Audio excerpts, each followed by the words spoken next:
The night Manhattan glowed its brightest was the night Lucas Ellison dimmed his own life without realizing it.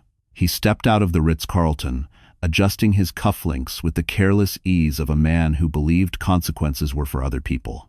Beside him, Brooke, his hidden indulgence, pressed a kiss to his jaw before sliding into a waiting town car. Lucas smirked, checking his iPhone, confident Harper would be asleep, curled up the way she always was these days, pregnant, exhausted, dependent. He loved that word, dependent. It made everything feel safe, manageable. As he rode the elevator up to the 65th floor penthouse, Lucas rehearsed the lie he planned to tell his wife. A late meeting, traffic, maybe a broken elevator. Harper rarely questioned him now. She was too overwhelmed, too focused on the baby. She needed stability, and he needed freedom. To him, that felt like balance. But the moment he unlocked the front door, a strange stillness met him, too wide, too hollow, too intentional. No soft glow from the hallway lamp. No hum of the air purifier Harper insisted on running at night. No faint lavender scent from her prenatal pillow spray. The silence swallowed him whole. "Harper?" he called, forcing his tone into a casual drawl. Nothing answered. Not footsteps, not a tired voice, not even an echo. A tight pulse began behind his ribs as he stepped deeper inside. The living room, meticulously curated by Harper months earlier, looked stripped, cold, depleted. Pillows gone, photos missing, drawers slightly ajar. It felt less like a home and more like the aftermath of an evacuation. He swallowed hard. No, Harper wouldn't leave. She had nowhere to go, no job, no friends close enough to call, no family. He'd made sure of that, or so he believed. But something was wrong, very wrong. He moved down the hallway, heart thudding now, until he reached the nursery door. It was open. Inside stood the crib, the only thing left in the entire room, empty except for a single envelope resting in the center. His name written in Harper's handwriting. In that instant, Lucas finally felt something he never expected. Fear. Lucas stared at the envelope resting in the crib, but he couldn't bring himself to touch it. Instead, he stepped back into the hallway, suddenly desperate to prove to himself more than anyone that this wasn't real. Harper couldn't have left, not her. Not the woman who apologized when he forgot their anniversary. Not the woman who whispered, "I'm sorry," during arguments, even when the fault was his.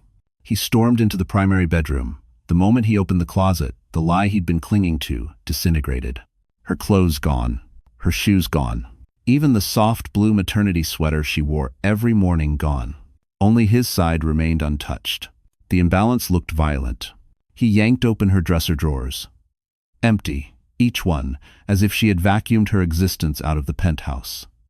A faint indentation on the dresser showed where her jewelry box once sat. He gave a humorless laugh. She only owned 3 pieces. He had convinced her designer jewelry was a waste when they needed to save for the baby. Meanwhile, he'd bought Brooke a diamond anklet last week at Tiffany's. He turned toward the bathroom. The mirror fog still clung faintly to its edges from Harper's last shower. It made his chest tighten unexpectedly. On her side of the sink, the counter was spotless. Her skincare bottles, prenatal vitamins, the gentle lavender cleanser she loved gone. Only his electric razor and cologne remained, cold and accusing. Lucas checked her phone charger. Missing.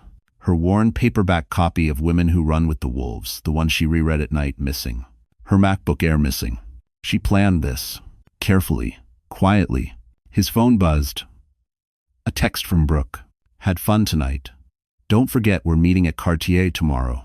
He silenced the screen instantly. That message suddenly felt radioactive. He made his way to the kitchen next. The refrigerator, once filled with nutrient-packed meals Harper prepared weekly, was nearly empty. Only a half-finished bottle of sparkling water sat on the shelf. The counter, normally scattered with prenatal supplements and soft granola bars, was bare.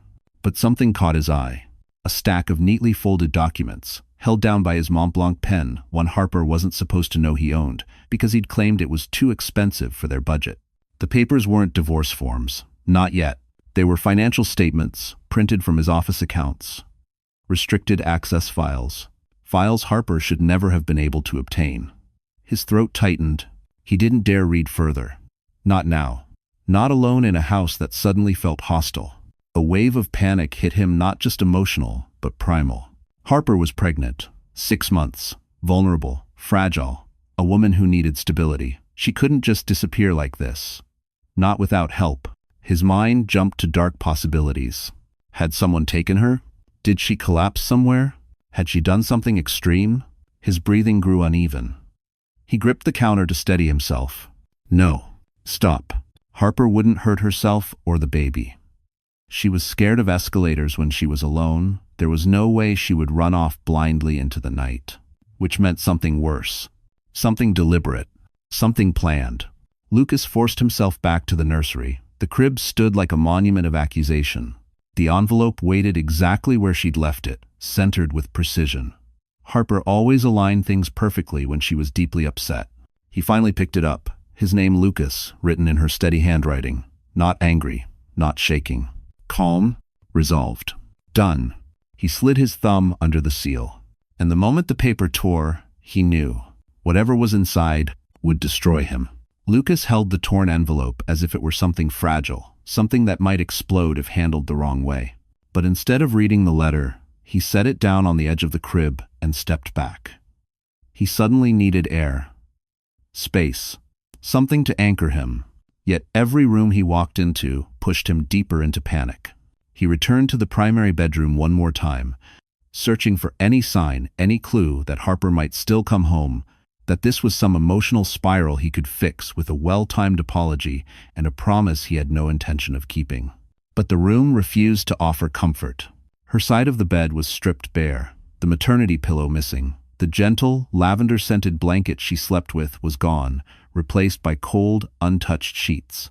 He sat on the edge of the mattress, but the silence was too loud, so he shot to his feet again, pacing. Something caught his eye. A faint square imprint on the wall shelf above her dresser. Her photo frame, the only one she kept of her mother, whom she lost at 15, gone. Lucas rubbed his temples. She wouldn't take that unless she planned to disappear for more than a night. That was the first sign he couldn't ignore. He moved into the hallway, then to the laundry room. Empty baskets, missing detergent bottles. Even her soft cotton maternity robe washed every week wasn't hanging in its usual place. Harper didn't just leave. She scrubbed herself out of this home. His heart pounded faster. He rushed to the living room again, this time noticing something he'd missed earlier. The built-in bookshelf. She had taken her books, but only hers. The architecture texts, the design albums she used to study at night, her old notebooks from college. Every trace of Harper's mind, her ambitions, her dreams, they were gone. Only his scattered business journals remained, stacked carelessly as always. The imbalance made his stomach twist. He walked toward her workspace, a small corner of the penthouse she carved out for herself, even when he insisted space was limited. The desk was empty, except for one object she had deliberately left behind. Her broken iPad. The one Lucas smashed in anger 2 months ago. Seeing it now hit him harder than he expected. A physical reminder of every heated moment, every dismissal, every time he made Harper apologize for his temper. A cold realization dripped down his spine.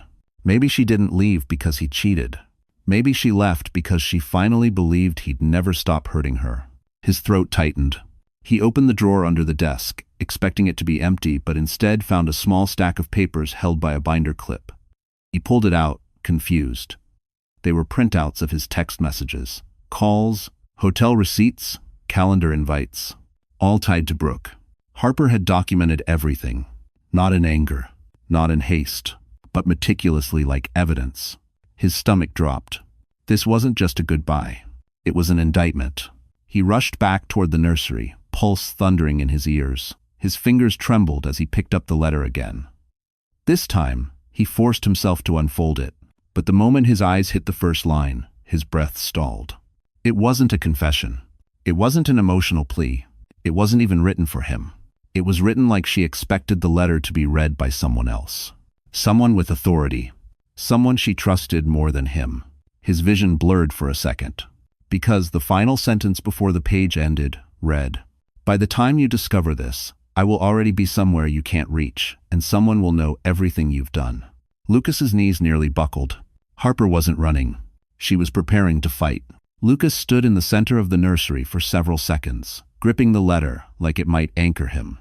But the longer he held it, the more unbearable it felt. He set it back down on the crib mattress, pacing the room as if movement could reverse whatever had already happened. The penthouse felt unfamiliar now, each breath inside it sharp, cold, wrong. As he moved from room to room, a new detail struck him each time, each one cutting deeper than the last. Down the hall, he entered the guest bedroom. Harper rarely touched this space, but she always kept it tidy in case his parents visited. Now the bed was stripped, the drawers empty, the lamp missing. She had taken it. The cheap lamp she bought during her first year in New York, a lamp she refused to throw away even when they could afford crystal chandeliers. He didn't understand why this bothered him more than the empty closet. Maybe because it wasn't valuable, it wasn't replaceable, it was sentimental, and she took it because it mattered to her, not to him. He turned toward the small storage room next. Harper kept her architectural models there, little cardboard buildings she crafted late at night while he watched financial news in the living room. They used to argue about the clutter. He'd tell her to focus on more practical things. Tonight, the room was stripped bare. Every model gone, only dust outlined where her creations once stood. The sight hit him harder than he expected. She took her dreams with her. His throat tightened. Lucas moved downstairs to the private office, his sanctuary, or what used to be. His desk drawer, always locked, was still locked. But on top of the desk sat something he hadn't left there, a small flash drive. Next to it, a sticky note in Harper's handwriting. "Check your accounts. You'll understand why I left." His stomach lurched. He didn't check, not yet. He couldn't handle two shocks in the same hour. He walked back to the living room, breath shaky. The skyline outside the floor-to-ceiling windows glittered, but even Manhattan looked colder tonight, almost mocking. Then he noticed it, something he had missed earlier. Harper's wedding ring. It sat alone on the marble coffee table. No note, no explanation, just the ring. She had never taken it off, not even when they argued, not even when he humiliated her for overreacting to the hotel charge she found last spring. Seeing it alone on the table made something inside him twist painfully. He sank onto the couch, but the space beside him felt too empty, like the cushions themselves rejected him. His mind raced, grasping for ways to undo this. He could call her, beg, promise change, cry if he had to. He pulled out his phone. No missed calls, no texts. Her number blocked. Blocked. That word hit him like a blow to the ribs. He dialed anyway. It rang once, then went straight to voicemail, not hers, but an automated system telling him the number was no longer in service. She changed her number. Harper never did anything impulsively. If she changed her number, she wasn't coming back. A sudden panic flooded him, not anger, not guilt, but fear. Real fear, not of losing her, but of losing control. He stood abruptly, unable to stay still, and marched back to the nursery. The letter waited patiently, as if it knew he'd return. Lucas picked it up again, his hands finally steady enough to open it. And as he unfolded the paper, one thought chilled him to the bone. Harper didn't just leave him, she outplayed him. Lucas unfolded the letter with the stiffness of a man preparing for impact. The paper wasn't torn or rushed. Harper's handwriting flowed across the page in neat lines, steady and heartbreakingly calm. There was no ink blotch, no trembling strokes, just clarity. "Lucas, by the time you read this, I'll be somewhere safe. Somewhere you can't reach. Somewhere our child will be wanted." His breath caught. The word "our" sliced him open in a way he didn't expect. He kept reading. "I didn't leave because of your affair. I left because you ended our marriage long before you ever touched her. You ended it the day you taught me I was disposable." Lucas frowned, jaw tightening. Disposable? He gave her everything. A penthouse, a comfortable life, stability. She should have been grateful. But her next line hit him harder. "You stopped seeing me. You stopped hearing me. And then you stopped respecting me." The cheating was just the first thing I could prove.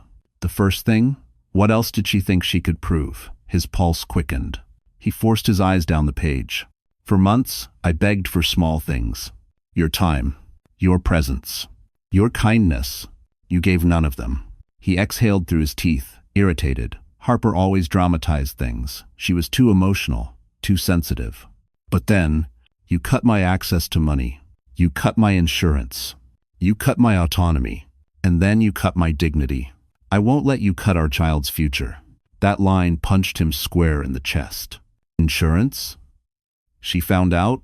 He swallowed hard, throat dry. He kept reading. I know about the accounts. I know about the transfers. I know about the lies you told your company. And I know what will happen when someone else finds out, too. Lucas froze. Transfers? Accounts? She couldn't possibly know. He had hidden everything. Password protected. Restricted folders. Private devices. No way she got access. No way she... Then his eyes found the next line. You forgot one thing, Lucas.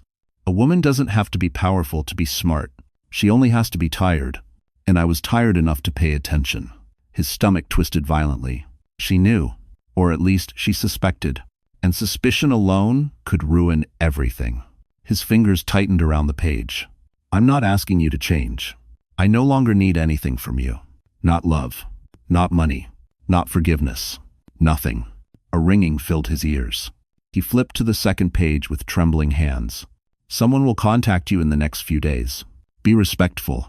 They're helping me rebuild a life you tried to take from me. You don't get to know where I am. You don't get to know who's helping me. You don't get to know your child. Not until you become a man worthy of a father. His chest constricted painfully. He felt something, a sensation he wasn't familiar with, pressing against his ribs. Fear? Loss? Regret? He didn't know. The letter ended with one final line. This isn't revenge. This is freedom. Harper. Lucas lowered the paper slowly. The nursery around him blurred. The crib. The empty walls. The silence. Everything suddenly felt unbearably real. She wasn't just gone. She had dismantled the entire foundation of his control. Lucas staggered backward, gripping the doorframe. His voice cracked as he whispered into the empty room. Harper, what did you do? Lucas sank onto the edge of the crib, Harper's letter still trembling between his fingers. For a man who lived his life through numbers, projections, and controlled risk, nothing in this situation made sense. He wasn't losing control, no, that had already happened. This was the moment he finally noticed. He forced himself to stand. Sitting felt too vulnerable, too exposed. He needed clarity, logic, a plan. But the penthouse felt wrong now, like the walls themselves were rejecting him. Every corner seemed to echo Harper's absence. He walked into the kitchen again, pacing like a trapped animal.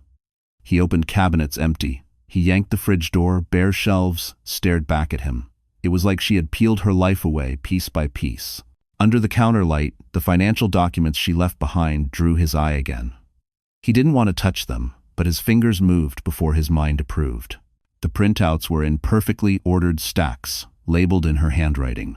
Account 14B, unauthorized transfers, expense reports, contradicting statements, corporate card, duplicate entries. Lucas felt a cold sweat prick his neck. This wasn't guesswork. It wasn't emotional paranoia. Harper had evidence. He slammed the papers back down, heart hammering. She couldn't legally use these, could she? They were private, confidential. She wasn't supposed to have access, but intent didn't matter. Perception did. And if the wrong person saw these, if the board saw these, his entire career could evaporate overnight. He pressed his palms to the counter, breathing through teeth. No, she wouldn't do this. But even he didn't believe that anymore. He stormed into his office. The flash drive still sat on his desk, its black casing quiet and menacing. He snatched it up and jammed it into his laptop. A folder appeared. Open me. He clicked it and froze. Inside was a video file. Time-stamped 2 weeks earlier, the thumbnail showed the nursery, dimly lit. With a shaking hand, he pressed play. Harper's voice filled the speakers soft, steady, unbearably tired. If you're hearing this, Lucas, it means I finally chose myself. He felt the air leave his lungs. The camera captured Harper sitting in the rocking chair, hands folded over her stomach. I begged you to see me, to hear me, to treat me like a partner, but you couldn't, or you wouldn't. Her voice wasn't angry. That made it worse. I didn't want to leave. I wanted a husband, a family, a home, and you made sure I had none of those. Lucas gripped the desk until his knuckles whitened. So I recorded everything. Your calls, your late-night meetings, your threats about money, not for revenge, but because people like you only understand consequences. His stomach twisted violently. The video ended with one final line before fading to black. You taught me survival. Now you get to learn loss. 2000. Lucas closed the laptop so fast it nearly snapped. His breath shook. His chest ached. He dragged a hand through his hair, pacing the room like a man possessed. He needed answers. He needed Harper back. He needed this fixed before someone else found the truth. Before the board. Before the company. Before Brooke. He grabbed his phone, dialing Harper's number again. Straight to voicemail. Disconnected. Then, a chime. A text from an unknown number. Mr. Ellison, we need to discuss your wife's departure. I'll be contacting you again shortly. No name. No number to call back. Lucas's heart dropped. Someone was helping her. Someone powerful. And whoever they were coming for him next. While Lucas spiraled inside the penthouse, Harper Ellison was sitting alone in a small, dimly lit corner of a quiet cafe on the outskirts of the city, far from Manhattan's glitter, far from his reach. She clutched a warm cup of decaf tea between her trembling hands, trying to calm the storm inside her chest. But the storm had lived there too long to quiet easily. Her body was exhausted. 6 months pregnant, running on fractured sleep and months of emotional strain, Harper felt every heartbeat like a bruise. But she also felt something she hadn't known in years. Air. Space. A life without walking on fragile glass. Her duffel bag sat under the table, packed with the few things she owned that he hadn't controlled. Clothes, prenatal vitamins, the maternity journal she hid behind the cleaning supplies, her broken iPad, and a folder thick with printed evidence she had collected in silence. She rubbed her stomach gently. "Baby, we're okay," she whispered, though her voice cracked on the final word. Were they? She didn't know, but she knew they were safer than they had been last night. The cafe door chimed, and Harper stiffened, instinctively pulling her hood lower. She wasn't afraid Lucas would show up. He wasn't the type to drive around searching for her. He preferred control from a distance, preferred damage delivered through finances, through words, through decisions that cornered her without ever touching her. No, she wasn't afraid of him appearing. She was afraid of what would happen when he realized she was gone. Her phone buzzed. A message from an unknown contact. Arrived. Outside. Ready when you are. Her throat tightened. It was time. She stood, wincing from the pressure on her lower back, and stepped out into the cool night. A black sedan waited by the curb. Not flashy, not expensive, practical, safe. A man stepped out, a tall figure with graying hair, a coat that had seen years of use, not wealth. Mr. Rowan. Nathan Cole's most trusted assistant, and the only person she had contacted for help. He opened the back door for her. "Miss Ellison, let's get you somewhere comfortable." Her heart stung at the name. Ellison, a name she no longer wanted but couldn't yet escape.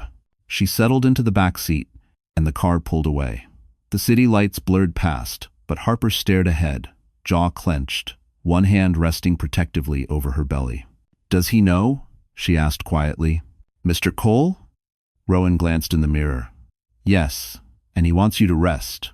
You'll be safe at the property." The property. A soft way of describing a private house Nathan owned outside the city, a place no one knew about, a place Lucas couldn't trace, even with all his digital control. She exhaled shakily. "Thank you." Rowan nodded. "He said you'd say that, told me to remind you that you earned this safety. He owes you more than you realize." Harper stared out the window again, her eyes burning. She didn't want payment. She didn't want revenge. She didn't want a billionaire kneeling at her door. She wanted peace. She wanted her child to have a future that wasn't built on fear. But beneath that desire was a deeper truth, one she wasn't ready to say out loud. She wanted Lucas to finally understand what he had destroyed. She wanted the world to stop calling her fragile, dramatic, emotional. She wanted someone, anyone, to see her worth. As Manhattan disappeared behind her, Harper let her eyes drift closed. For the first time in years, she didn't fall asleep afraid. And she didn't know yet that Nathan Cole was about to change not just her safety, but her entire fate. Harper had always believed betrayal happened in one explosive moment, a confession, a caught-in-the-act scene, a dramatic unraveling. But in reality, it seeped in slowly, quietly, like water under a locked door, soaking everything before she even realized she was drowning. It started months ago, on an ordinary Tuesday. She was searching Lucas's suit jacket for a receipt, nothing unusual, when a faint scent hit her. Floral. Sweet. Something expensive and unmistakably unfamiliar. Not her perfume. Not any perfume she owned. Her stomach tightened. She reached into the pocket and pulled out a room key. Ritz-Carlton. A single night, a single room, a single explanation. Her heart didn't shatter then. It simply cracked. When she confronted him that night, her voice trembling, Lucas didn't deny it. He laughed. Actually laughed. "Harper, you're pregnant, not dying. Don't turn hormonal imagination into drama." She had stood there barefoot in the kitchen, one hand on her belly, shaking not because he cheated, but because he thought she wouldn't leave, because he believed she couldn't. And that belief grew bolder. His texts became secretive. His late meetings became overnight absences. His patience thinned, his temper sharpened, his humiliation tactics increased. One night, after a doctor's appointment he forgot to attend, Harper walked into his office to ask a simple question about their insurance coverage. Lucas spun around, furious she'd interrupted a video call, and slammed her iPad to the floor. It cracked open, like something symbolic. Later that night, while picking up the pieces, she noticed something. In the reflection of the shattered screen, a notification blinked on his laptop. A bank transfer, $42,000. Categorized as consultant stipend, PR development. Except Harper knew Brooke's name was linked to that department. The transfers continued weekly. Regular, concealed, increasing. That was the moment the betrayal truly began. She didn't yell. She didn't confront him. She didn't even cry. She planned. Harper learned his passwords by watching the reflection in his glasses. She pulled files from his trash folders.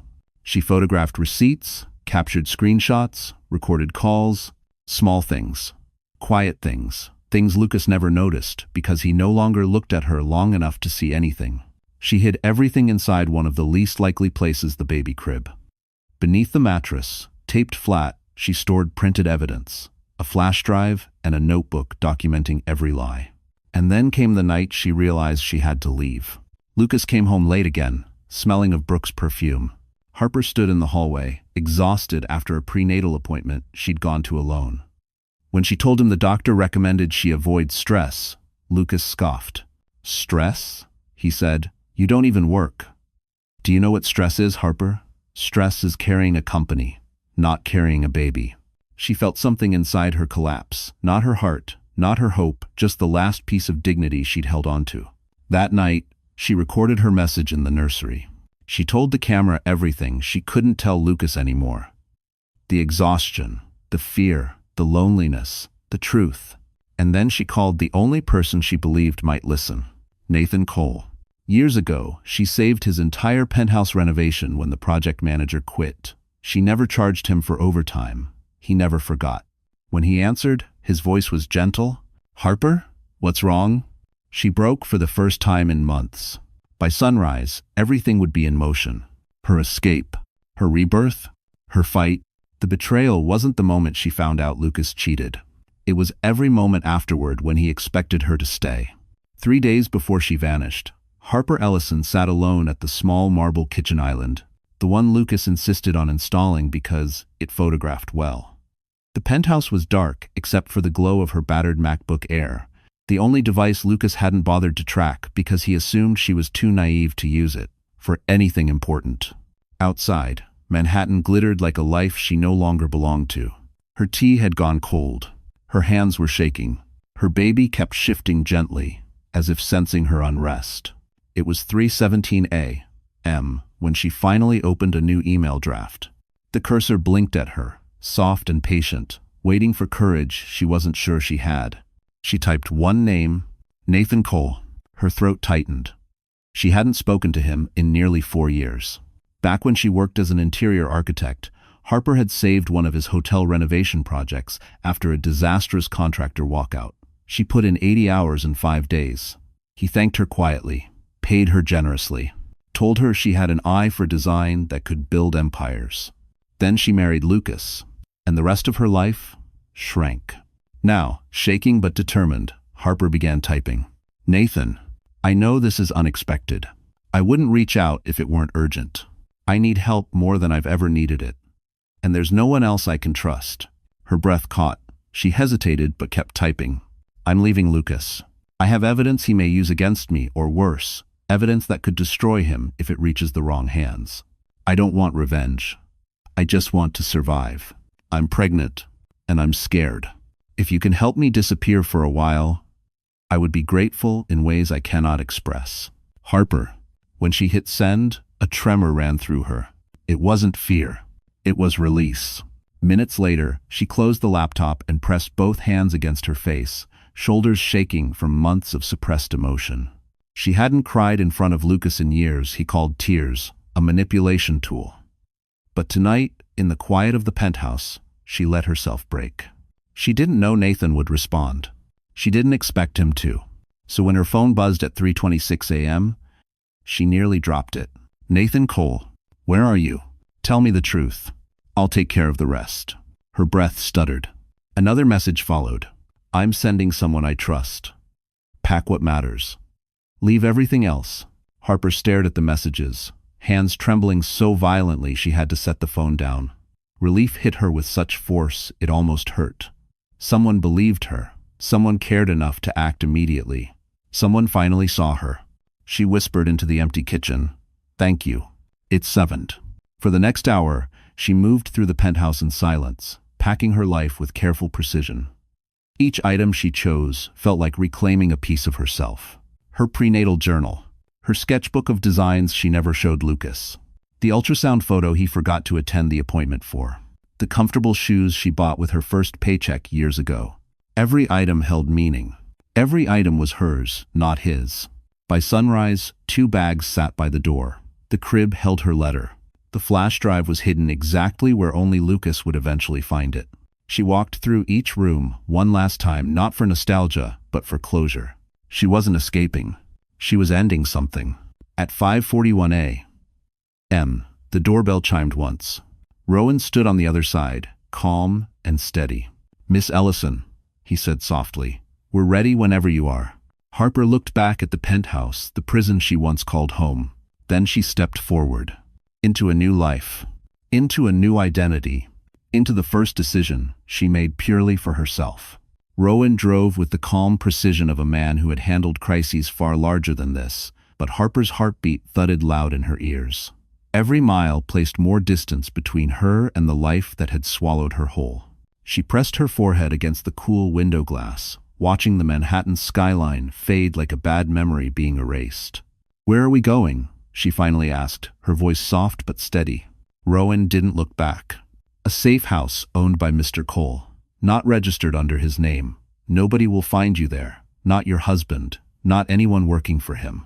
She nodded, relieved but also afraid of the unknown. 40 minutes later, the car turned down a quiet road lined with tall pines and private estates hidden behind black iron gates. The sedan slowed before one of them, the gate sliding open as though expecting her.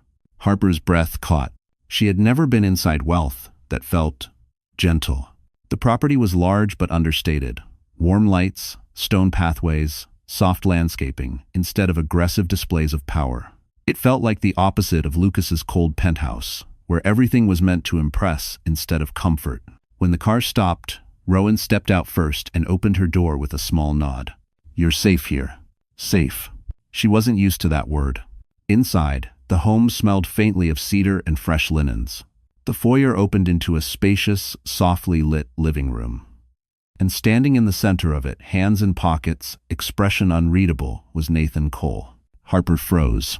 He looked older than she remembered, a little more silver at his temples, but the same quiet strength was there, the same steadiness that once anchored entire teams during impossible deadlines. "Harper," he said gently. Her chest tightened. She hadn't expected him to greet her personally. She certainly hadn't expected the warmth in his eyes. "Mr. Cole," she whispered. "Nathan," he corrected with a tight smile. "You're not my employee anymore, and even if you were, you earned the right to use my name years ago." Emotion pricked behind her eyes. He stepped closer, stopping several feet away, far enough to give her space, close enough for her to feel supported. "You did the right thing leaving," Nathan said quietly. "A woman shouldn't have to stay anywhere she isn't respected." And 40. Her throat trembled. I didn't know who else to call. "I know," he replied, "and that's why I came." He motioned Rowan toward the hallway. "Get her settled. The east bedroom. Everything should be ready." Rowan nodded and moved to take her bag, but Harper shook her head. "I can carry it," she murmured instinctively. Rowan didn't argue. He simply stepped aside. That alone made her want to cry. As she followed him down the hall, Nathan's voice stopped her. "Harper." She turned.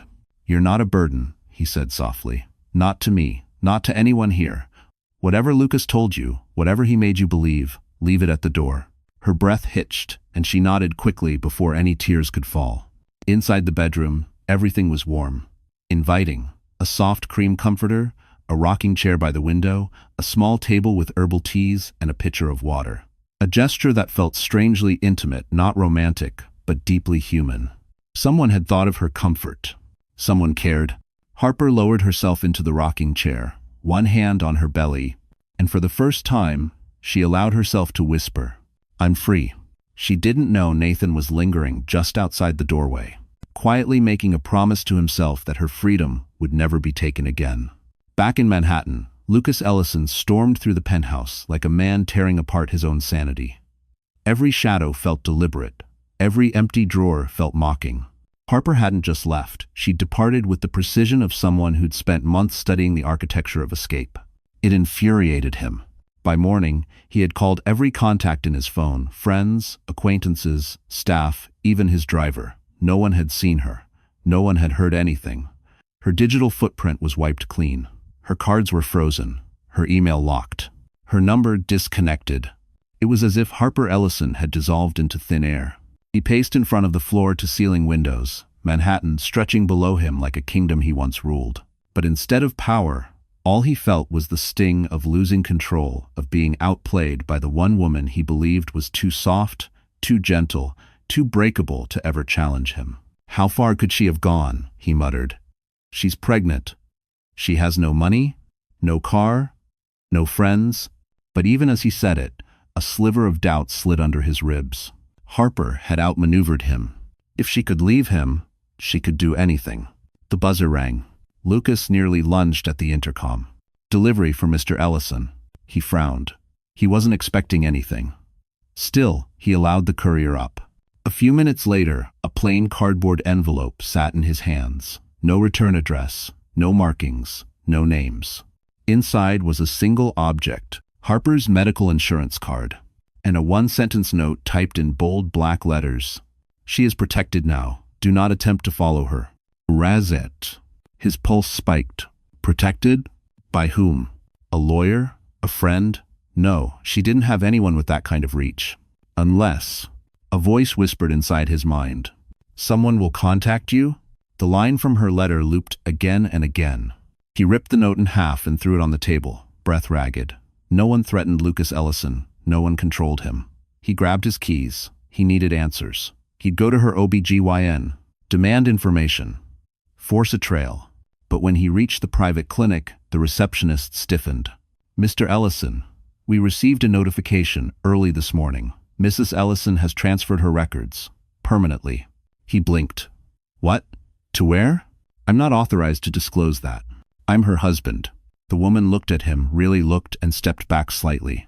"Not anymore, sir." A cold rush shot down his spine.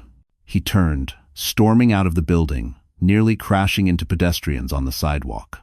The city around him suddenly felt too loud, too bright, too indifferent. When he shoved open the penthouse door again, another surprise awaited him. His assistant, Claire, stood inside pale, shaking. "Lucas, the board called an emergency audit. They want you in the office at 3 p.m. His stomach dropped. "What audit?" She swallowed. Someone sent them documents. About the transfers, the inconsistencies, the personal expenses. Lucas's blood ran cold. Harper. It had to be Harper. Claire continued quietly. "They said..." The package arrived anonymously. A chill crawled up his spine. Anonymous. Not from Harper. Not from anyone on his radar. Someone else was pulling the strings. Someone with resources. Someone with motive. Someone helping her disappear. He sank into the nearest chair, vision tunneling. Harper hadn't vanished because she was weak. She vanished because she was protected. And whoever had stepped into her life? was powerful enough to bring his entire world crashing down. The boardroom summons sat on the table like a silent threat. Lucas paced the penthouse, fingers threading through his hair as if he could pull the growing panic out of his skull. He had been audited before routine checks, minor corrections, inconvenient questions.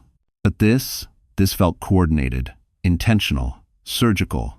He snatched up the financial packet Harper had left behind, flipping through the pages in a frenzy. The numbers looked different now, not like accusations, like traps. Numbers only someone watching closely would notice.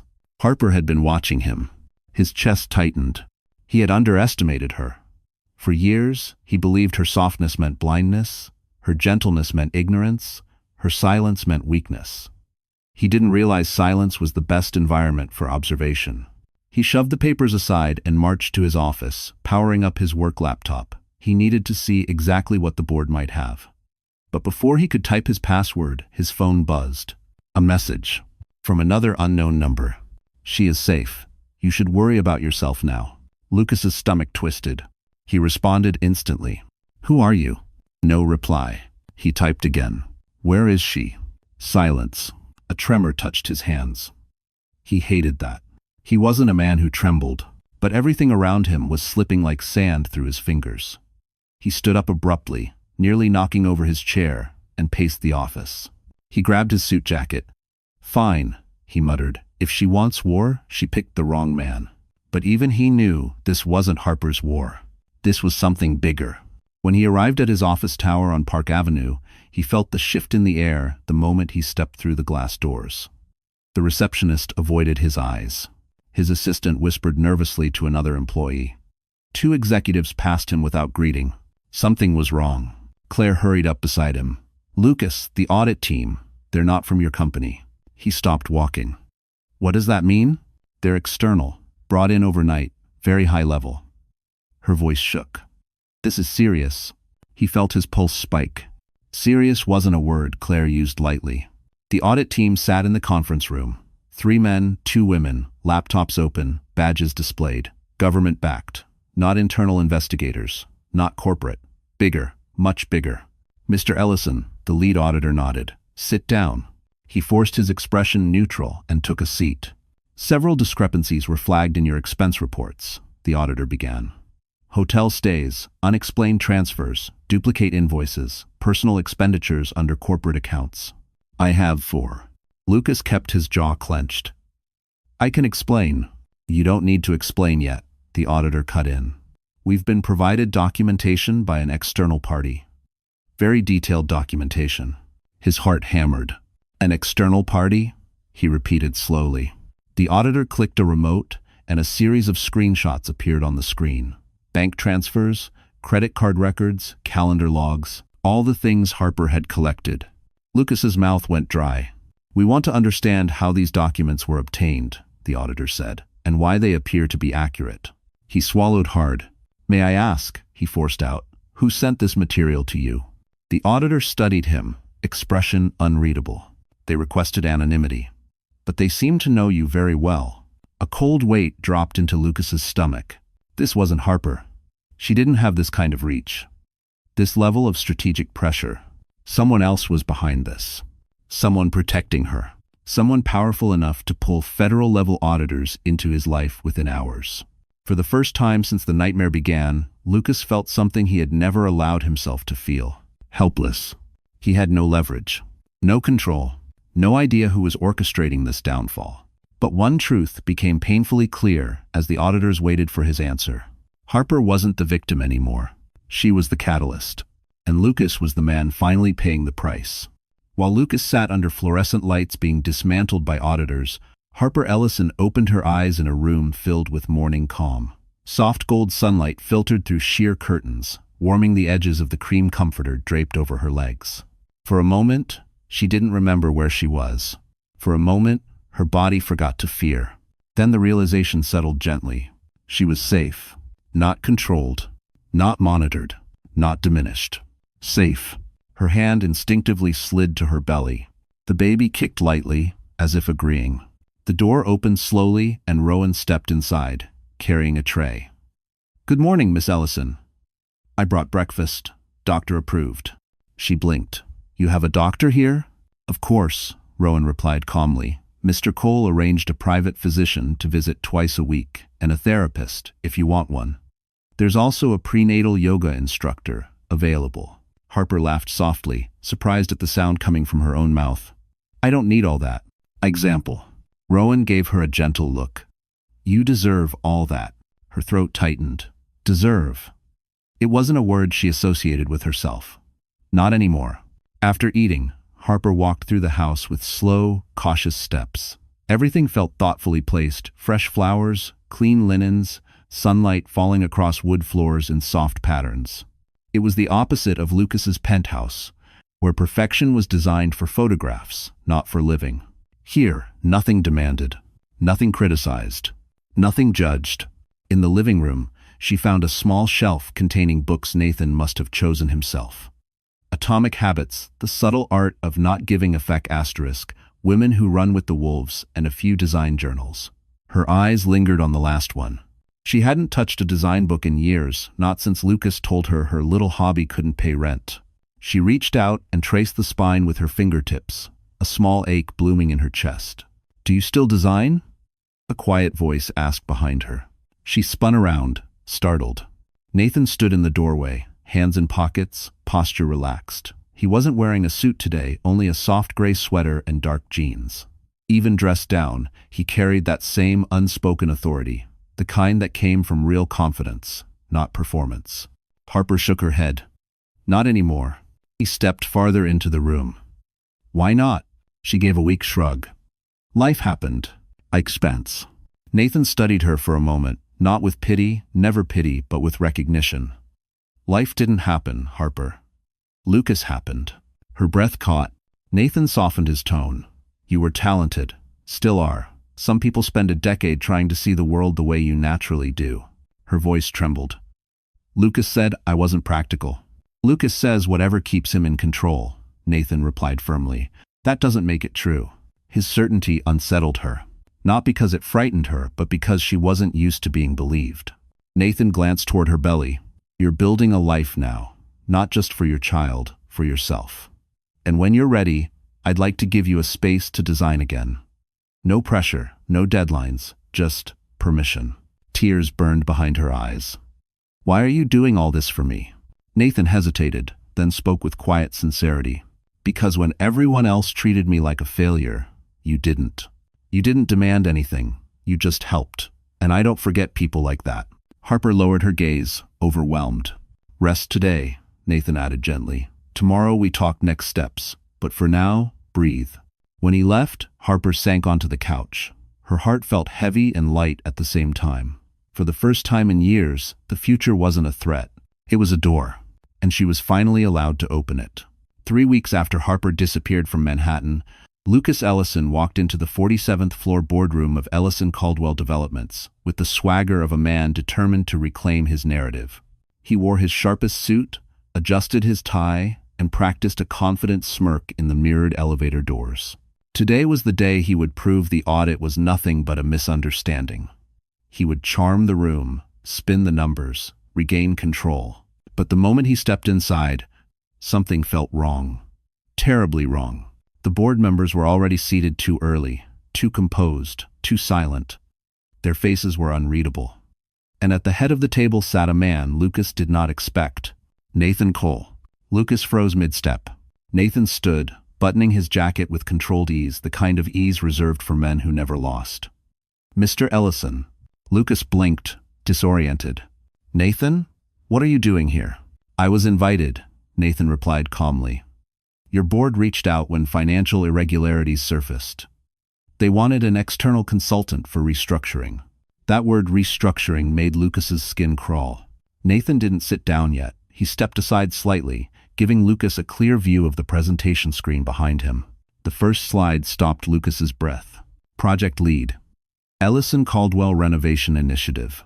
Architectural Director. Harper Ellison.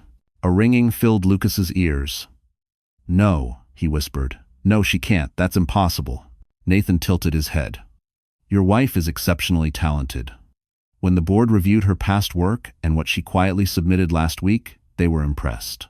Submitted? Lucas snapped. She hasn't worked in years. She has no authority to. She has more authority than you think, Nathan interrupted, voice low but firm. Especially after what she gave them. Lucas knew what he meant. The evidence, the transfers, the documentation she'd collected with terrifying precision. The board chair cleared his throat. Mr. Ellison, we reviewed the files your wife provided. They contain serious violations of company policy and fiduciary responsibility. Lucas's stomach twisted. You're believing her over me? No, the chair corrected calmly. We're believing the numbers. Nathan stepped closer, his voice lowering just enough for Lucas to feel cornered. This meeting isn't about your marriage. It's about your misconduct. Lucas's jaw tightened. Where is she? Nathan's expression didn't change. Somewhere you'll never harm her again. Harm? Lucas scoffed. She's dramatic, emotional. She probably manipulated. Nathan leaned in slightly. Harper didn't manipulate anything. She survived you. The room went still. Lucas's hands curled into fists. He scanned the boardroom, searching for an ally, anyone but every face was cold, observing him like a specimen under a microscope. Then the door opened, quietly, softly, and Harper walked in. Lucas felt the ground tilt beneath him. She looked different. Not fragile, not tense, but steady, present, alive. Her maternity dress flowed gently, her posture straight, her eyes no longer clouded with fear. She didn't look at Lucas first. She looked at Nathan. He gave her a small nod of reassurance. Only then did she face her husband. Lucas's voice cracked. Harper, what are you doing here? She stepped to the table, placing a folder down with quiet confidence. Finishing what you started. Her voice didn't tremble. I didn't come to ruin you, Lucas. You did that yourself. A beat. I'm here so they understand the truth clearly. Lucas stared at her, this woman he never believed could stand against him. This wasn't the wife he left behind. This was someone rebuilt. Someone unbreakable. Harper slid the folder toward the board. These are the finalized designs for the restructuring project. I'll be overseeing it moving forward. Lucas felt heat rush to his face. You can't replace me. Nathan finally sat down. They already have. Allo.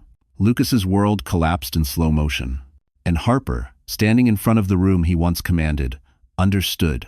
This was the moment power shifted forever. For most of his life, Lucas Ellison had believed rooms bowed to him.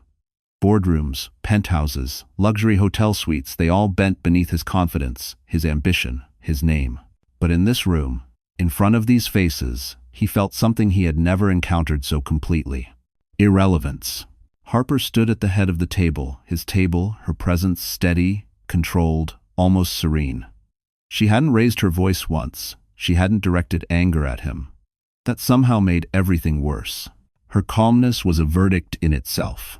Harper, Lucas said again, desperate now, you don't understand what you're doing. You're not qualified to. She looked at him, and for the first time in their marriage, her eyes carried nothing for him. No affection, no fear, no longing.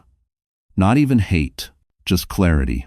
I understand more than you think, she replied softly. I understand what you risked, what you hid, and what you sacrificed to protect your ego. The board murmured. Nathan remained silent, watching Lucas with the quiet patience of a man witnessing predictable consequences. Lucas stepped forward, voice cracking. You're being manipulated. He's filling your head with. Harper cut him off. No one is manipulating me. Her voice was soft, but final.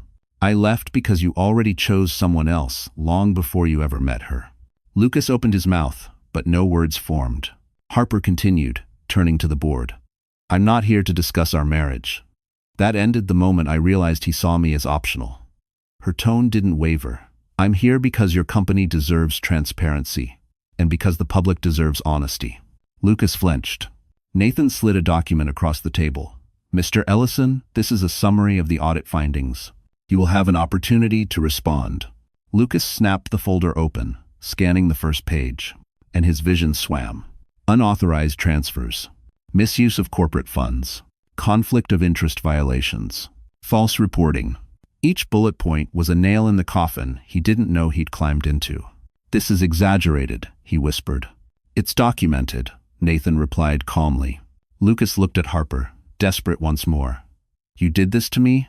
No, she said quietly. You did this. I simply stopped protecting you. The words hit harder than any accusation. Because deep down, he knew they were true. Panic clawed at his throat. He turned to the board. Listen, I can fix this. We don't need outside consultants. We don't need her involved. She's emotional. A board member cleared his throat sharply. Enough. Your wife has demonstrated more professionalism in 1 week than you have in months. Heat rushed up Lucas's neck. Nathan leaned back, arms folded. You still have the chance to act like a leader, Mr. Ellison. Or you can keep proving why she left. Lucas's chest heaved. She left because she's unstable. No, Nathan spoke calmly, but his voice landed with weight. She left because she finally realized her life was worth more than surviving yours. Silence fell over the room. Harper didn't look triumphant. She didn't smirk. She didn't revel. She simply existed in her truth, unshaken. Lucas felt the power shift like a physical force. All the authority he once commanded was now absorbed by two people standing across from him, one who had rebuilt herself, and one who had chosen to stand beside her. He stared at Harper, unable to breathe. So this is it? You're really done? Harper's expression softened not with love, but with release. Yes, Lucas, I'm done. I stopped waiting for you to change. I stopped shrinking so you could feel bigger. She took a small step back, sealing the moment. And I stopped being afraid. There is forsted. Those words echoed off every wall. Lucas finally understood.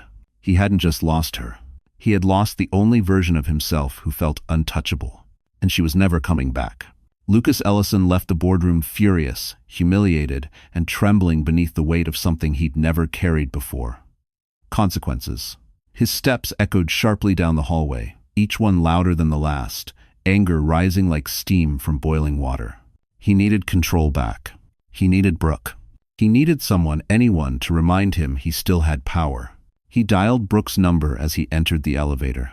Baby, you won't believe what happened. Brooke cut him off, her voice cold, clipped, almost unrecognizable.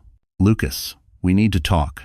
He blinked. Not now. I've had a hell of a morning. I need... No, she snapped. You don't understand. Someone came to see me. His blood chilled. Who? A man. Older. Said his name was Rowan. Her breath shook. He knew everything, Lucas. About us, about the money, about the transfers. He said your company is being audited, and he told me, she faltered, he told me to distance myself from you before things get worse. Lucas gripped the railing until his fingers throbbed. Brooke, listen to me, this is just a misunderstanding. A smear campaign. You can't actually believe. Lucas, she said sharply, cutting him off again. I didn't sign up for a criminal investigation. His mouth dried. Criminal. She had said criminal. I'm not a criminal, he insisted. You know me. I know what you told me, Brooke replied. But today someone showed me documents with your signature all over them. Transfers into my account. Do you have any idea what that makes me look like? Like someone I cared about. Lucas snapped. No, Brooke corrected. Like someone you used. Silence punched through the line. Brooke inhaled, shaky and controlled. I'm done, Lucas. I deleted everything. Don't contact me again. If forange, informas. Brooke, wait. But the line went dead. For the first time in years, Lucas staggered. He leaned against the elevator wall, chest heaving, humiliation pouring into him like ice water. Brooke had abandoned him. The board had turned on him. Harper, fragile, quiet. Harper had orchestrated the fall of everything he thought he controlled. A dull ringing filled his ears. He needed a drink. He needed a plan. He needed revenge. But what he really needed was a new ally, and he had none left. At the safe house, Harper sat at the breakfast table, reviewing project notes Nathan had provided. The soft hum of the kettle filled the quiet room. She felt calm, grounded, like a version of herself she barely remembered. Rowan entered with a small folder. Update from Manhattan? Harper nodded, bracing herself. Tell me. Rowan set the folder down gently. The board has removed Lucas from all financial oversight, effective immediately. Her breath came out slow, steady, not triumphant, just relieved. He's also been placed under temporary suspension, Rowan added. And the woman he was involved with, she's no longer in the picture. Harper blinked. Brooke left him? Yes. A strange mixture of emotions washed over her sadness. Justice, closure, not vengeance, just truth settling into its rightful place. Rowan continued, "There's more. The investigation will move quickly. Mr. Cole is ensuring you stay protected." Harper looked down at her hands. "I never wanted to destroy his life." "You didn't," Rowan replied gently. "He did." She swallowed, her throat tightening. "Harper," Rowan said softly, "men like Lucas believe silence means weakness. You proved silence can also mean gathering strength." Her lashes lowered. "Is he okay?" Rowan paused. "He's unraveling." Harper closed her eyes. It wasn't joy she felt. It wasn't triumph. It was release. For the first time in years, Lucas was facing his own reflection, and she didn't have to carry the weight of it anymore. Lucas Ellison had spent years sculpting his image into something immaculate: tailored suits, flawless spreadsheets, the illusion of discipline and brilliance. But that afternoon, as he stepped back inside his penthouse after the board meeting, something felt undeniably different. The silence didn't respect him anymore. It mocked him. His phone buzzed. A message from Claire. "Effective immediately, the board has frozen your company accounts. IT is removing your login access." Lucas's chest tightened. He dialed her instantly. "Claire, what the hell is going on? Frozen accounts? Who authorized this?" "Lucas." Her voice trembled. "The board. They've also voted to initiate termination proceedings. It's official." "Termination? You can't be serious." "One lieutenant." But she hung up, not abruptly, not rudely, just with the exhaustion of someone who no longer owed him loyalty. Lucas stared at his dark phone screen, breathing unevenly. Everything was slipping. He stumbled toward the bar cart, pouring whiskey with shaking hands. The glass clinked against the counter. He never trembled like this. Never. But the world had tilted, and he was losing his balance. He reached for the remote, needing noise, something to drown out the truth, but the penthouse speakers chimed with a notification. "Your access to the system has been revoked." He let out a strangled sound, half fury, half disbelief. He had built this life, this penthouse, this power, and now it was dissolving faster than he could process. He downed the whiskey, then another, and another. But even alcohol couldn't blur the anxiety clawing inside his chest. He staggered to his desk, powering on his personal laptop. If he could just move some money, hide some files, regain control. The screen flashed red. Account locked. Access revoked. He slammed the laptop shut with a roar. "Harper," he hissed through clenched teeth. "What did you do to me?" But even his anger sounded hollow. Because deep down, he knew. Harper didn't tear his career apart. She simply exposed the wreckage he'd built himself. He paced the room, tugging at his tie until it nearly ripped. He tried calling Brooke again. Straight to voicemail. He tried calling old colleagues. No answer. He tried calling his father. Declined. Every door that once opened for him now slammed shut. Finally, he sank onto the edge of the sofa, gripping his head.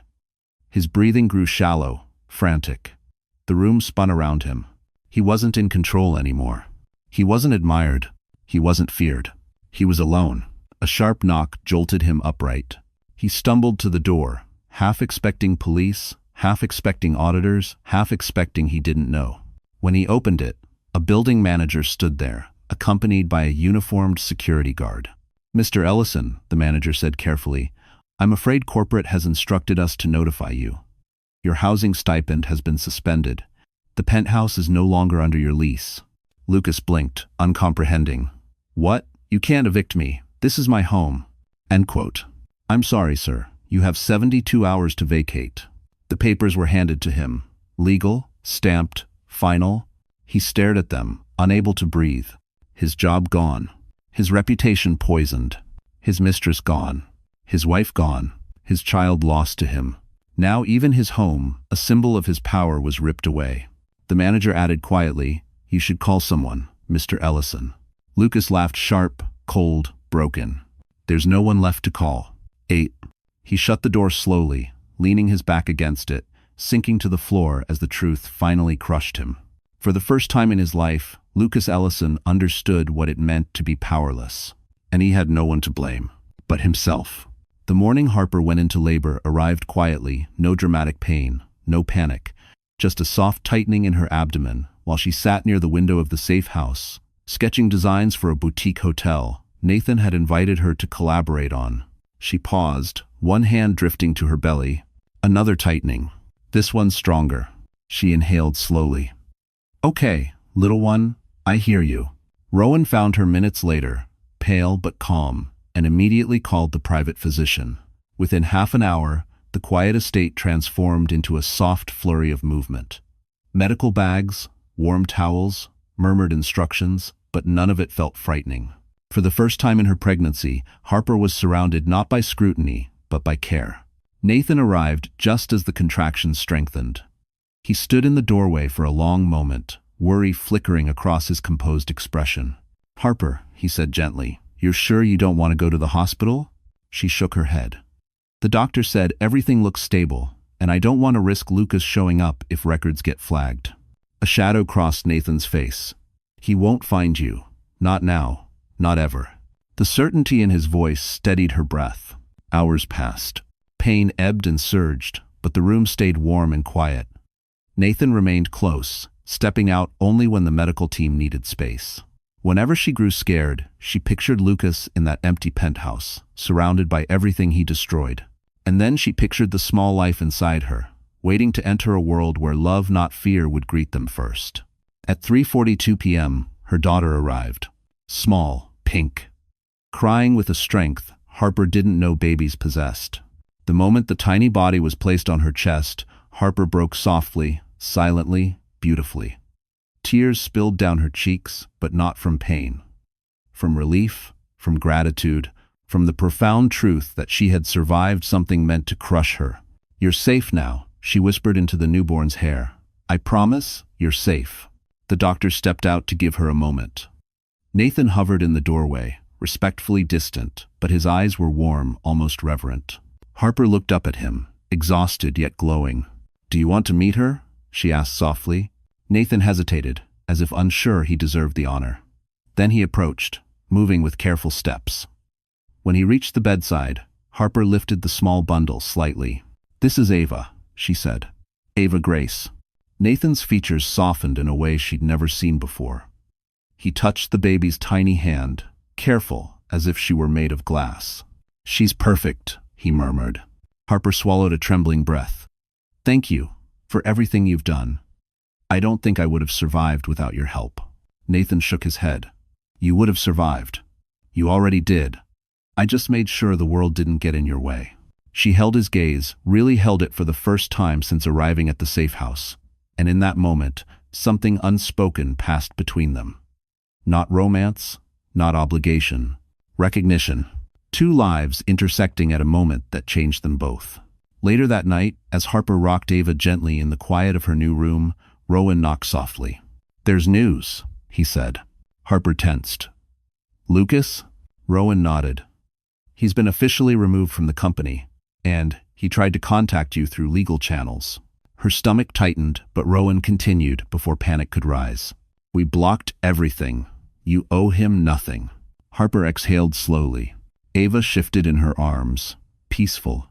She looked down at her daughter and smiled softly. For the first time in her life, Harper wasn't living in reaction to Lucas's choices. She was living in honor of her own. Lucas Ellison sat alone on a park bench overlooking the East River, the wind cutting through his thin jacket. A month ago, he would have worn cashmere, designer wool, something that announced his status before he even spoke. Today, he wore whatever he'd managed to grab from the penthouse before security escorted him out.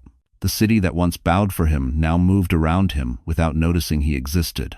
His phone, now paid on a prepaid plan, buzzed. A notification from an unknown number flashed on the cracked screen. "Your daughter has been born. She is healthy. You are not needed." No signature. No kindness. Just a fact, delivered with surgical precision. Lucas's breath tightened. A daughter. He hadn't even known the gender. He had missed the birth. Missed everything. He typed back with shaking fingers. "Where is Harper? I need to see her. Please." The reply arrived instantly. "You've lost that privilege. Accept it." A privilege, not a right. The word hollowed him out. He leaned forward, elbows on his knees, hands gripping his skull. He didn't cry. Lucas Ellison didn't cry, but something in him trembled like a dam about to break. A stranger passed by, glancing at him briefly with mild pity. Lucas hated that even more than the silence. He pulled Harper's last letter from his pocket, the one he'd reread until the edges softened. Every line cut deeper, the more he accepted what it really was. Not anger, not revenge. Truth. A truth he had refused to see until it flattened him. You stopped respecting me. You made me small. You taught me survival. Now you learn loss. Wisey. At the time, he'd dismissed her words as dramatic. Now they felt like prophecy. His phone buzzed again. This time, the message felt colder. A formal restraining order has been initiated. You will be contacted. Do not attempt anything further. He swallowed back bile. A restraining order. Against him. The man who once believed he controlled every avenue of Harper's life now couldn't legally stand within 500 feet of her. He squeezed his eyes shut. Everything he touched was slipping away. His job, his money, his penthouse, his reputation. And Harper, who once whispered "I love you" into his chest, now had him legally barred from her world. His world. He deserved it. He knew that now, but knowing the truth didn't soften the blow, it sharpened it. Across the quiet estate, Harper held Ava close as she rocked gently in the nursery Nathan had prepared. The walls were soft ivory, the curtains pale, gray colors chosen not to impress but to soothe. It felt nothing like the cold, curated nursery Lucas once forced her to design for social media. Rowan stepped inside quietly. "Harper, there's an update." She stiffened. "Lucas?" "Yes." Rowan paused, compassionate but firm. "He tried to contact you. Repeatedly. We filed the restraining order." Harper exhaled slowly, eyes dropping to Ava's tiny face. "Is he okay?" Rowan hesitated. "He's unraveling." Harper's chest tightened, not with longing, not with pity, but with a quiet release. She had expected anger, triumph, even guilt. But all she felt was distance. She kissed Ava's forehead. "Good. Maybe now he'll understand." "Understand what?" Rowan asked. "That losing someone doesn't happen in a single moment," she whispered. "It happens quietly. The same way he lost me." She rocked Ava gently, the baby's breath soft and steady against her collarbone. Nathan appeared in the doorway then, watching mother and child with a quiet reverence that made Harper's heart throb with unexpected warmth. She wasn't just safe. She wasn't just free. She was building something new, something that didn't depend on anyone's approval. And Lucas? He was finally facing the truth he had avoided all his life. Some losses cannot be undone. Some consequences cannot be outsmarted. And some women do not return. 2 months after Ava's birth, the safe house had grown into something Harper never expected. A home. Not the kind defined by square footage or shimmering penthouse windows, but the kind built from softness, morning sunlight drifting through curtains. Rowan's steady presence, and the quiet hum of safety surrounding every room. But the biggest change was Nathan. He visited often not out of obligation, but with genuine intention. Each time he arrived, he brought something thoughtful.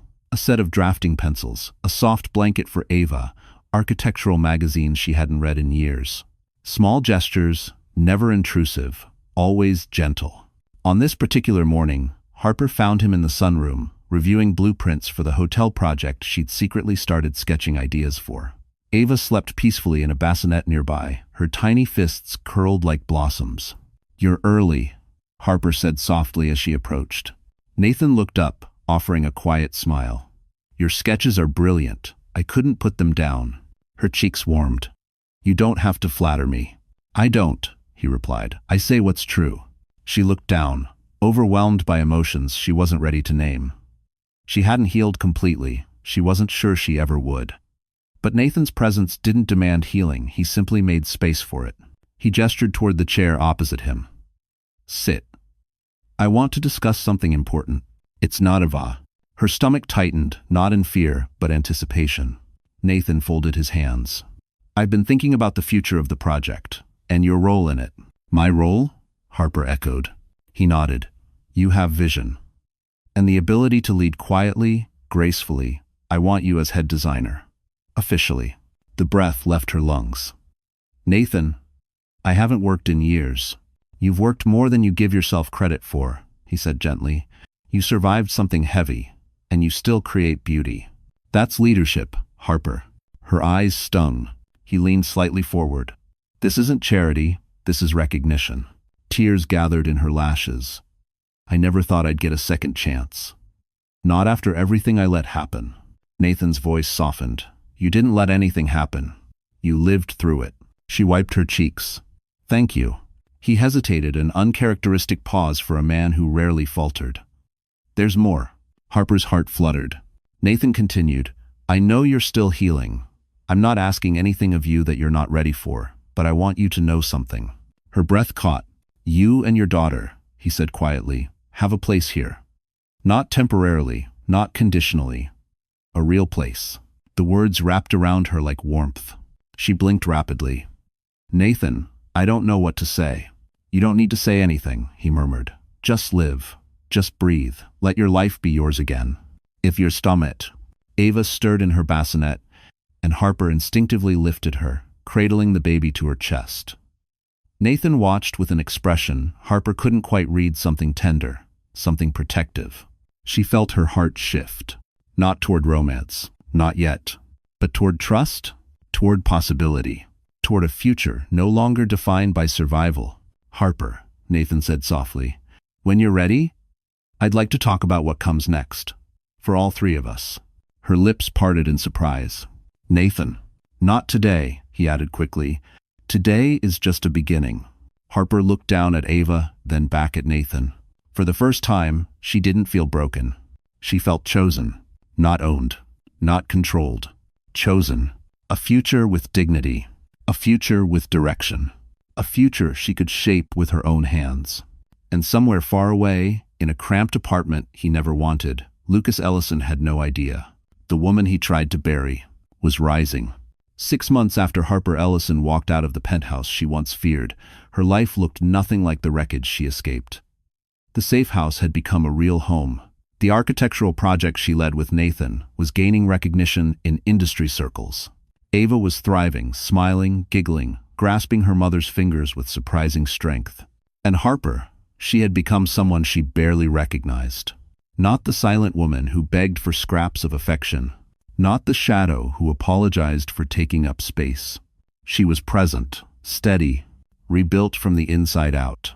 On a warm spring morning, Nathan arrived dressed simply, carrying a small envelope in his coat pocket. He smiled when he saw Harper standing by the garden with Ava tucked against her chest. Morning, he said softly. Morning, she replied. A breeze drifted through the trees. Nathan stepped closer, eyes gentle but filled with intention. Harper, there's something you should know. He handed her the envelope. She opened it carefully. Inside was a legal document, official, sealed, final. Her breath caught. Lucas's resignation and forfeiture of all parental claims. Signed, stamped, irrevocable. Her knees weakened. How? Why would he? Nathan met her eyes. He realized he had no path forward unless he admitted his wrongdoing. His lawyer approached us last week. Lucas agreed to give you full custody, no conditions, no access, no rights. Enter smash. Harper let out a breath. She didn't know she'd been holding a breath 6 years long, full of fear and disappointment. And, Nathan continued quietly, he chose to leave New York, permanently. The world stilled. She felt no triumph, no vindication, only peace deep, cleansing peace. He never deserved her, Harper whispered, brushing a thumb over Ava's cheek. No, Nathan replied gently, but you did, and she deserves you. Something warm unfurled in her chest. Nathan hesitated, then spoke, voice lower now. There's one more thing, and if you're not ready, tell me. I'll wait another year, or 10, or forever. Her heart thudded softly. Harper, he said, you and Ava have become part of my life, not by accident, not by obligation, because I choose you, both of you. He swallowed. If you're open to it, I'd like to build something real.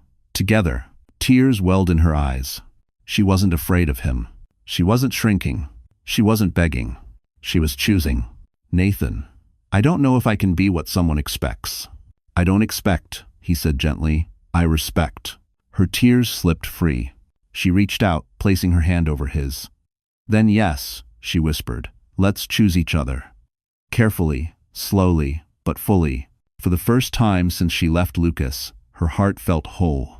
On the other side of the city, far from the life he once commanded, Lucas Ellison signed a lease for a small studio apartment. No view, no prestige. Just four walls and the echo of choices he could no longer outrun. He stared at the final custody papers again. He had lost everything. Not because Harper destroyed him, but because he never valued what he had. And as he placed the pen down, he knew with crushing clarity. This was the life he earned. Months later, in a sunlit garden, Harper married Nathan in a small ceremony with only a few close friends. Not extravagant, not performative, beautiful in its simplicity. Nathan held Ava during the vows. Harper laughed, really laughed for the first time in years. This wasn't revenge. This wasn't escape. This was healing. A life rebuilt. A love chosen. A future deserved. And when Harper took Nathan's hand, she knew the truth. She did not just survive her past. She transcended it. So, our story has come to an end. And if you're still here, my friend, sitting with me in this moment, then something in Harper's journey must have touched your heart in its own quiet way. Maybe it reminded you of your own strength. Maybe it whispered a truth you've been avoiding. Or maybe, like Marcus Aurelius once wrote, you have power over your mind, not outside events. Realize this, and you will find strength. Harper's story teaches us that healing isn't loud, freedom isn't dramatic, and dignity isn't something anyone can give you. It's something you reclaim when you finally choose yourself. Life will break you, yes, but as the Stoics believed, what breaks you also reveals you. And sometimes, the most painful endings become the most honest beginnings. If this story made you feel seen, understood, or just a little less alone, then stay with us. Like this video, share it with someone who might need it, and don't forget to subscribe. Your presence here matters more than you know, and maybe, just maybe, this is the first step in your own healing.